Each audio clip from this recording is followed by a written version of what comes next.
കരസ്ഥമാക്കി ആ ലക്ഷ്യത്തിലേക്ക് യാത്രക്കുള്ള പാതയം കൈവെള്ളയിൽ വെച്ച് ലോകത്തോട് വില പറഞ്ഞ് നടക്കാൻ കഴിയുന്ന ഒരു ചരിത്ര ദാർശനികനായി മാറാൻ നമുക്ക് കഴിയേണ്ടതുണ്ട്. അള്ളാന്റെ ഖുർആൻ പറയുന്നു രണ്ട് കാര്യം ചെയ്താൽ മതി. ഒന്നാമത്തെ കാര്യം ഇൻഷാ അല്ലാഹ് ഇന്ന് പറയും, രണ്ടാമത്തെ കാര്യം ഇൻഷാ അല്ലാഹ് നാളെ പറയും. അതോടെ നമ്മുടെ വിഷയം അവസാനിക്കും. അള്ളാഹു കബൂലാക്കട്ടെ. അപ്പൊ ഇന്നും വരണം, നാളെയും വരണം, എന്നാലേ തീരും. ഒന്നാമത്തത് ഏതാ? ഖുർആൻ. ഞാൻ പറഞ്ഞല്ല ഖുർആൻ. ലക്ഷ്യമറിയില്ല, മാർഗമറിയില്ല.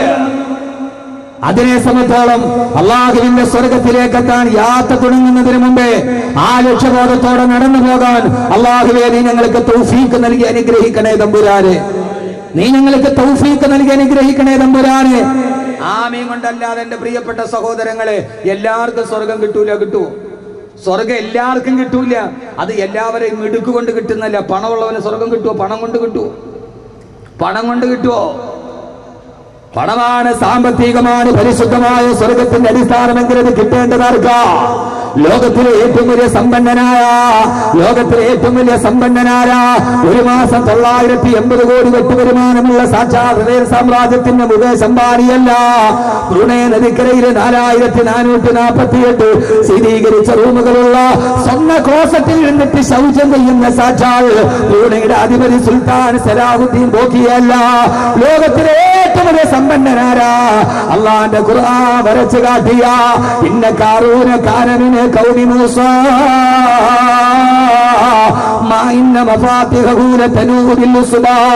ആരുടെ സമ്പത്ത് സൂക്ഷിച്ചു വെച്ചിരിക്കുന്ന ഖജനാവ് തുറക്കാനാണോ ഒട്ടകക്കൂട്ടത്തിന്റെ മുകളിലെ താക്കോൽ കൂട്ടവുമായി നടന്നു പോയത്?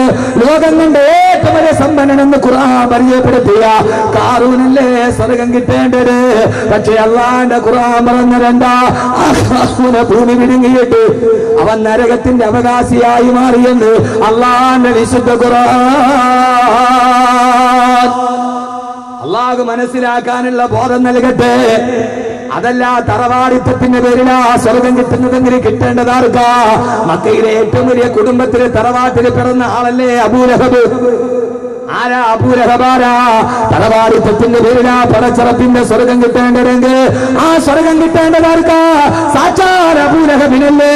കൈബാലയത്തിന്റെ പൂജാരിയായിരുന്നില്ലേ അബൂലഹബ്? അബൂലഹബല്ലേ സ്വർഗം കിട്ടേണ്ടത്? ഖുർആൻ കേട്ടിട്ട് നന്നാവണമെങ്കിൽ നന്നാവേണ്ടതാരാ? സാക്ഷാൽ അബൂലഹബല്ലേ? 16 വർഷക്കാലം അല്ലാഹുവിന്റെ റസൂലിന്റെ റൂമിന്റെ തൊട്ടടുത്തുള്ള റൂമില് 16 വർഷക്കാലം ഖുർആൻ കേട്ട ആളാ അബൂലഹബ്. അബൂലഹബാരാ? ഖുർആൻ കേട്ട ഉടനെ അത് എല്ലാരെയും നന്നാക്കണമെങ്കിൽ എന്റെ പ്രിയപ്പെട്ട സഹോദരങ്ങളെ ചേകന്നൂർ നന്നാവണമായിരുന്നു. ആ മനുഷ്യൻ 11 വർഷം കഴിഞ്ഞിട്ട് മണ്ണിൽ നിന്ന് പൊന്താത്തത് ഇത് കാരണത്താലാണ്. എന്റെ പ്രിയപ്പെട്ട സഹോദരങ്ങളെ, 16 വർഷക്കാലം അള്ളാഹുവിന്റെ റസൂലിന്റെ ഖുർആൻ കേട്ട ആളാ അബൂലഹബ്. ഏറ്റവും വലിയ തറവാടിയാ, മക്കയിലെ പൂജാരിയാ. പക്ഷേ ആ മനുഷ്യൻ എന്ത് പറ്റിപ്പോയി? അള്ളാന്റെ റസൂല് എന്നിട്ട് പറഞ്ഞില്ലേ അബൂലഹബേ ലാ ഇലാഹ ഇല്ലല്ലാഹ്. അബൂലഹബേ അള്ളാനെ വിശ്വസിക്കാൻ പറഞ്ഞപ്പോ ആ സമയത്ത് അള്ളാന്റെ റസൂലിന്റെ നേരെ അഹങ്കാരമുള്ളവന് സ്വർഗമില്ല. അഹങ്കാരത്തോടെ പറഞ്ഞു മുഹമ്മദേ എന്റെ വീടിന്റെ ഉള്ളിൽ കയറി വന്നിട്ട് അള്ളാനെ വിശ്വസിക്കാൻ എന്നോട് പറയാ നിനക്ക് എങ്ങനെ ധൈര്യം വന്നടാ? നീ ആരടാ മുഹമ്മദേ സല്ലല്ലാഹു അലൈഹി വസല്ലം? അള്ളാന്റെ റസൂലിനെ പരിഹസിച്ചുകൊണ്ടല്ലേ അബൂലഹബ് പറഞ്ഞത്? അള്ളാന്റെ റസൂലിനോട് മുഹമ്മദേ അള്ളാനെ ഞാൻ വിശ്വസിക്കാം, എന്റെ വീട്ടുമുറ്റത്ത് കിടക്കുന്ന ആട്ടുംകുട്ടി വിശ്വസിച്ച ഞാൻ വിശ്വസിക്കാമടോ എന്ന് അഹങ്കാരത്തോടെ അബൂലഹബ് പറഞ്ഞപ്പോ അള്ളാന്റെ റസൂൽ ആടിനെ നോക്കിയിട്ട് പറഞ്ഞില്ലേ പറയാട്ടുംകുട്ടിയേ ലാ ഇലാഹ ഇല്ലല്ലാഹ്. അബൂലഹബ് എന്ന അഹങ്കാരിയുടെ വീട്ടുമുറ്റത്ത് കിടന്നൊരു ആട്ടുംകുട്ടി പറഞ്ഞിരണ്ടാ അശ്ഹദു അല്ലാ ഇലാഹ ഇല്ലല്ലാഹ് വഅശ്ഹദു അന്നക റസൂലുള്ളാഹ്.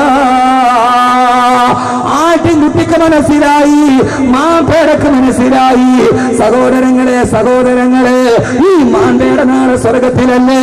ആട്ടുംകുട്ടി നാളെ സ്വർഗത്തിന്റെ അവകാശിയല്ലേ?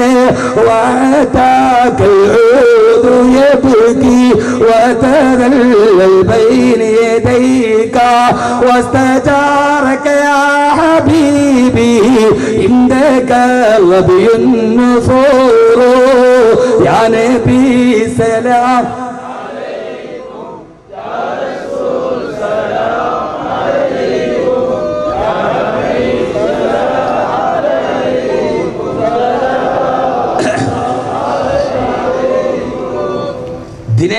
സ്വർഗം കിട്ടിയ ആളെയാ ഞാൻ പറയുക. ഇനി അതിന്റെ അടിസ്ഥാനം നമുക്ക് കിട്ടണമെങ്കിൽ എന്ത് ചെയ്യാം? ഇൻഷാ അല്ലാഹ് പറയാം. സഹോദരങ്ങളും സഹോദരിമാരും ഒക്കെ നന്നായിട്ട് കേക്കി. എന്റെ പ്രിയപ്പെട്ട ഈ ആട്ടുംകുട്ടി സ്വർഗത്തിലല്ലേ?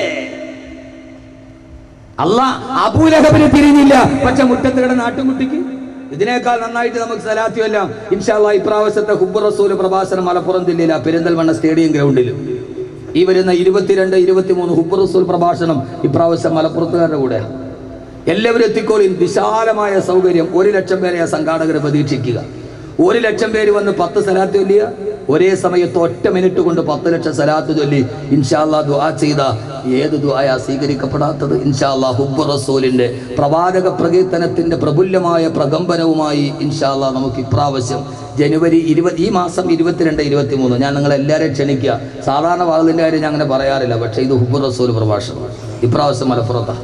സാധാരണ തിരുവനന്തപുരത്താണ്, കടപ്പുറത്ത്. അള്ളാഹു സ്വീകരിക്കട്ടെ. എല്ലാവരും എത്തൂല്ലേ? അവിടെ വെച്ച് ഇൻഷാ അല്ലാഹ് അതിൻ്റെ ബാക്കി ഞാൻ പറയും. അവിടെ പറയും. അബൂലഹബിന് സ്വർഗം കിട്ടിയില്ല. തറവാട്ടി പറന്നവൻ, ഏറ്റവും വലിയ മാളികയിൽ താമസിച്ചവൻ. പക്ഷെ മുറ്റത്ത് കിടന്നുറങ്ങിയ ആട്ടുംകുട്ടിക്ക് കിട്ടി, മരുഭൂമിയിൽ കിടന്ന മാങ്കുട്ടിക്ക് കിട്ടി. സ്വർഗം കിട്ടി. എവിടെ സ്വർഗം കിട്ടി? എന്റെ പ്രിയപ്പെട്ട സഹോദരങ്ങളെ, അതുകൊണ്ട് സ്വർഗം കിട്ടുന്നതാർക്കാ? ഇൻഷാ അല്ലാഹ് ആ വിഷയങ്ങൾ പ്രഭാഷണത്തിൽ പറയാം. മണ്ണിലേക്ക് മടങ്ങും മുമ്പേ മദീനയിലേക്ക് മടങ്ങുക. ഇപ്രാവശ്യത്തെ 2013 ഹുബ്ബ് റസൂൽ പ്രവേശനത്തിന്റെ പ്രമേയം ഇതാണ്. മണ്ണിലേക്ക് മടങ്ങും മുമ്പേ മദീനയിലേക്ക് മടങ്ങുക. സല്ലല്ലാഹു അലൈഹി വസല്ലം അബൂലഹബിന് സ്വർഗം കിട്ടിയില്ല. അല്ലാഹുവിന്റെ ഖുർആൻ പറഞ്ഞിട്ടുണ്ട്, സയസിനാനറനിദാതലഹബിന് വംറതുഹു ഹമ്മനാരത്തുൽ ഹതബ്. ഈ അബൂലഹബും വംറതുഹു അവന്റെ ഭാര്യയും അവന്റെ ഭാര്യ നാളെ നരകത്തിലാണെന്ന് അല്ലാഹുവിന്റെ വിശുദ്ധ ഖുർആൻ.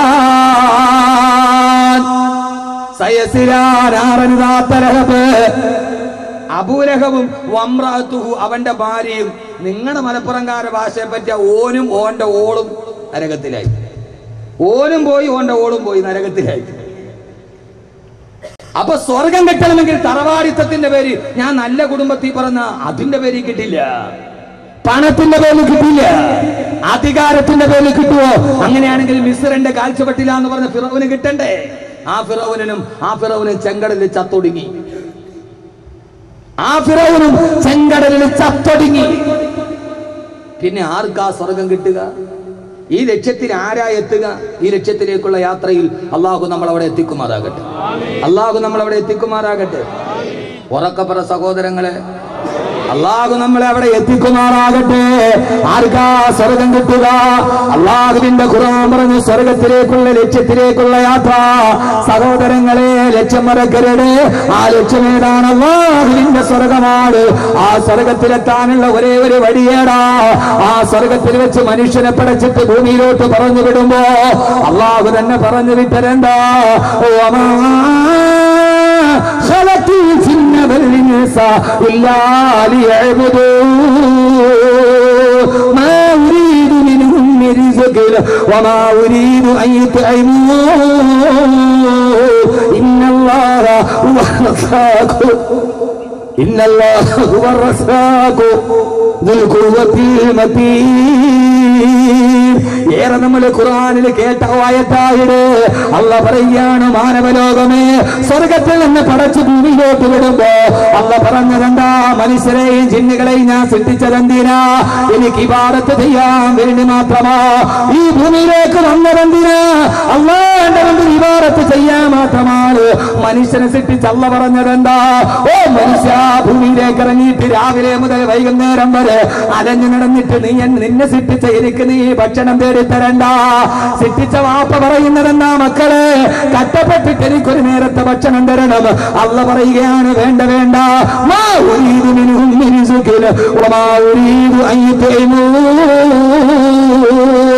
മനുഷ്യ, നീ കഷ്ടപ്പെട്ടിട്ട് എനിക്ക് ആഹാരം തരണ്ട, എനിക്ക് നീ ഒരനുഗ്രഹവും തിരിച്ചു ചെയ്യണ്ട.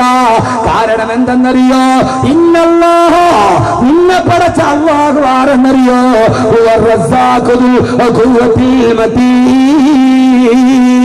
അവനല്ലേ ലോകത്തിന് മുഴുവനും ഭക്ഷണം കൊടുക്കുന്നവൻ, അവനല്ലേ ലോകത്തിന് മുഴുവനും ഭക്ഷണം കൊടുക്കുന്നവൻ.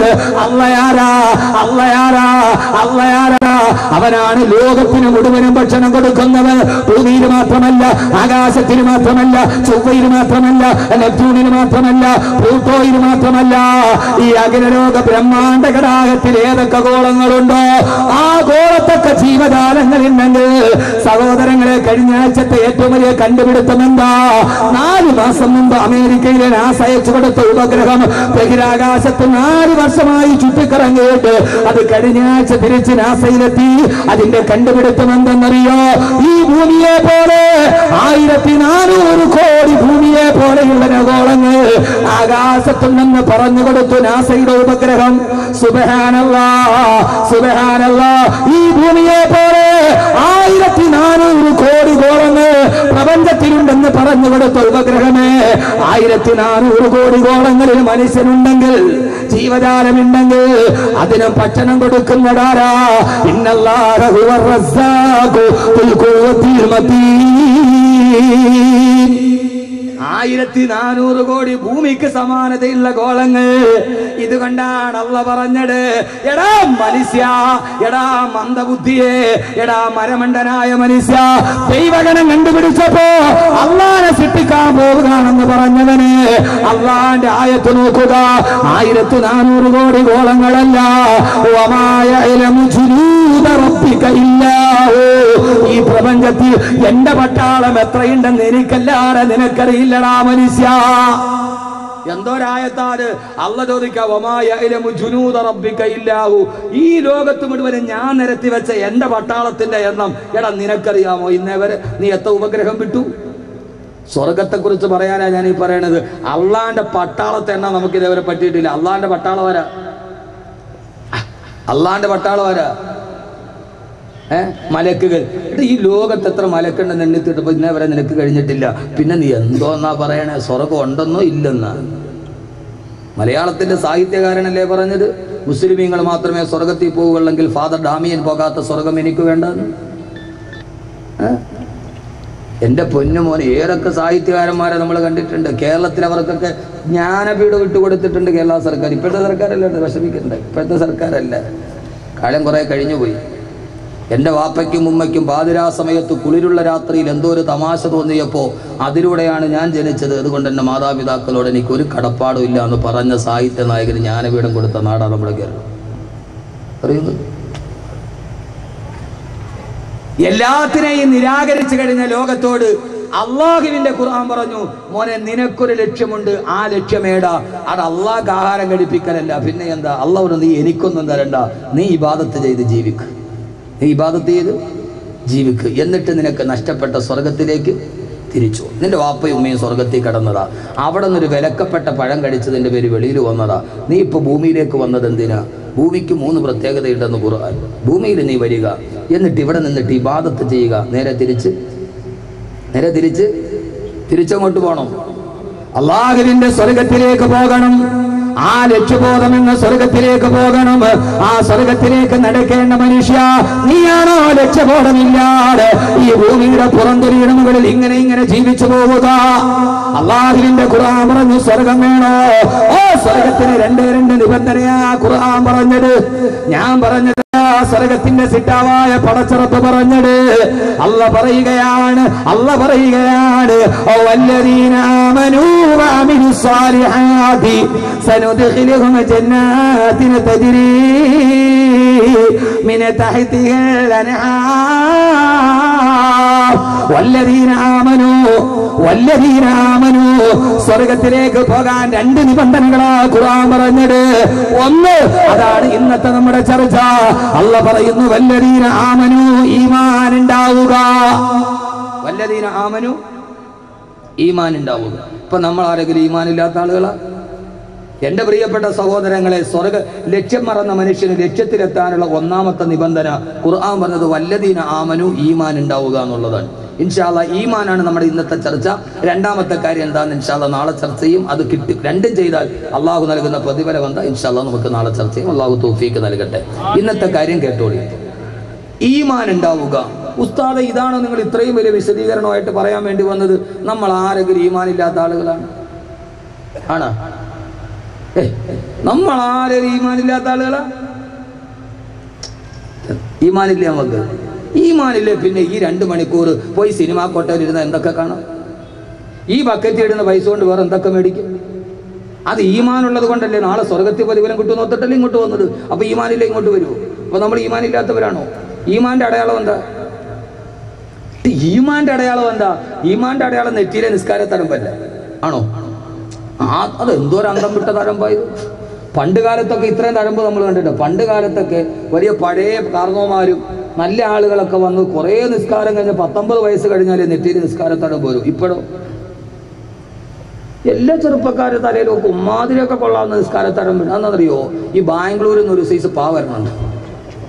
ബാംഗ്ലൂരിൽ നിന്ന് വരുന്ന ഒരു സൈസ് പായുണ്ട്. ആ പാ പള്ളിയിൽ ഇട്ടാല് പോയി 3 സുജൂദ് ചെയ്താൽ നിസ്കാര തഴമ്പ് ഉറപ്പാ. 27-ാം രാവിലെ മാത്രം പള്ളി വന്നവരും അന്നത്തെ ദിവസം 5 വക്കത്ത് നിസ്കരിച്ചാൽ പിറ്റേ ദിവസം അന്ന് രാത്രി തഴമ്പ് ഉറപ്പാ. കാരണം അമ്മാതിരി പായാണ് ഈ ബാംഗ്ലൂരിൽ നിന്ന് വരുന്ന പാ. പൊന്നു സഹോദരങ്ങളെ, ഈമാന്റെ അടയാളം എന്താ?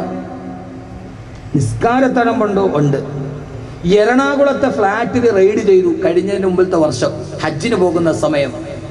2 പെൺകുട്ടികളുടെ കൂടെ ഒരു മനുഷ്യനെ പോലീസ് അറസ്റ്റ് ചെയ്തു. ആ മനുഷ്യൻ ആരാന്നറിയോ? ആ വർഷം ഹജ്ജിന് പോകാൻ അപേക്ഷ കൊടുത്ത് നറുക്കെടുപ്പിൽ കിട്ടിയ ആളാ. പറഞ്ഞ മനസ്സിലാവുന്നുണ്ട്? ആ മനുഷ്യനാരാ? അന്നത്തെ പ്രാവശ്യം എറണാകുളം ജില്ലയിൽ ഒരു മഹലിൽ വലിയ കൂടുതലൊക്കെ ഉണ്ടായ വിഷയമാണ്. ആ മനുഷ്യൻ അന്നത്തെ പ്രാവശ്യം ഹജ്ജിന് പോകാൻ അപേക്ഷ കൊടുത്ത് തള്ളിക്കളഞ്ഞില്ല, നറുക്കെടുപ്പിൽ കിട്ടിയ ആളാ. ഒന്ന് ആലോചിച്ച് നോക്കി നിങ്ങൾ. അപ്പൊ എന്താ അതിന്റെ ഈമാന്റെ അടയാളം എന്താ? എന്നോട് അത് വന്ന് പറഞ്ഞ ആളോട് ഞാൻ പറഞ്ഞു, നീ എന്താ പകയാ? അയാൾ വിചാരിച്ചിട്ടില്ല, ഏതായാലും തൗബ ചെയ്യാൻ കൗബ പോവല്ലേ, പിന്നെ ഇതുങ്ങളെ കഴിഞ്ഞിട്ടാവട്ടെ എന്ന് വിചാരിച്ചു. ഏതായാലും പോവുകയല്ലേ, ഏതായാലും കില്ല പിടിച്ചിട്ട് കരയാൻ പോവുക. ചില ആളുകളുടെ ധാരണ എന്താ? എല്ലാം അങ്ങോട്ട് ചെയ്ത് തീർത്തിട്ട്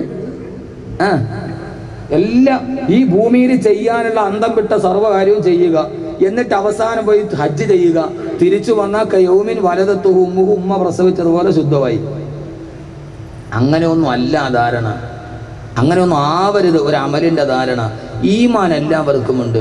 ഈമാൻ ഉള്ളവനാണെങ്കിൽ പിന്നെ പള്ളിയിൽ ഫിത്ന ഫസാദ് ഉണ്ടാവൂ? 5 വക്കത്ത് നിസ്കരിക്കാൻ വേണ്ടി ബാങ്ക് വിളിക്കുമ്പം വരുന്ന ഒരാൾ അയാൾക്ക് ഈമാൻ ഉള്ളത് കൊണ്ടല്ലേ വരണത്? ആണോ അല്ലോ? എന്താ ഉറക്കം വരണ? ആണല്ലോ. ആ നിസ്കാരം കഴിഞ്ഞിട്ട് പള്ളിയുടെ മുറ്റത്തിരുന്നിട്ട് ഫിത്ന ഫസാദ് പറഞ്ഞെങ്കിൽ പിന്നെ അവൻ ഈമാൻ ഉള്ളത് കൊണ്ടാണ് ഇല്ലാത്തതുകൊണ്ടാണ്? സർവ്വ പള്ളിയുടെ മുമ്പിൽ ഒരു ചെറിയ ഒരു മുറ്റം ഉണ്ടാകും. അവിടെ കുറെ റിസർവ്ഡ് അംഗങ്ങൾ ഉണ്ടാവും. MFB, മൗലവി ഫാലിൽ വാക്കവി അല്ല, മസ്ജിദ് ഫിത്ന ബോർഡ്. ഈമാൻ ഉണ്ടായിട്ട് മസ്ജിദ് ഫിത്ന ബോർഡ് ഞങ്ങളെ